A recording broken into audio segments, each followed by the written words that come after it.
Delhi blast કેસમાં એફએસએલની ટીમે તપાસ તેજ કરી છે। સવારમાં જ એફએસએલની ટીમે ઘટના સ્થળ પર તપાસ કરી।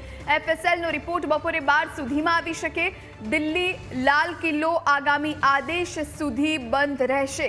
સુરક્ષાના કારણોસર દિલ્હી પોલીસે આ મોટો નિર્ણય કર્યો છે।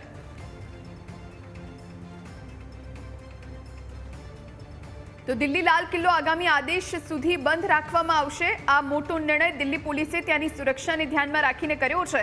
સુરક્ષાના કારણોસર દિલ્હી પોલીસે આ મહત્વનો નિર્ણય કર્યો છે, કારણ કે લાલ કિલ્લાથી માત્ર ને માત્ર 500 મીટરની દૂરી પર મેટ્રો સ્ટેશન અને આ મેટ્રો સ્ટેશનના ગેટ નંબર 1ની બહાર ગઈકાલે 6:52 સાંજે આ બ્લાસ્ટ થયો અને જેમાં નિર્દોષોના જીવ ગયા। કારમાં 3 લોકો સવાર હતા, એ ત્રણેયના પણ મોત થયા અને કારણ કે જેવો ભયાનક બ્લાસ્ટ હતો એના કારણે આસપાસના જે વાહનો હતા એ પણ આગની ચપેટમાં આવી ગયા, બ્લાસ્ટની ચપેટમાં આવી ગયા અને એના કારણે મૃત્યુઆંક વધ્યો। આસપાસ જે વેપારીઓ હતા, જે મુસાફરો હતા એ પણ ચપેટમાં આવ્યા।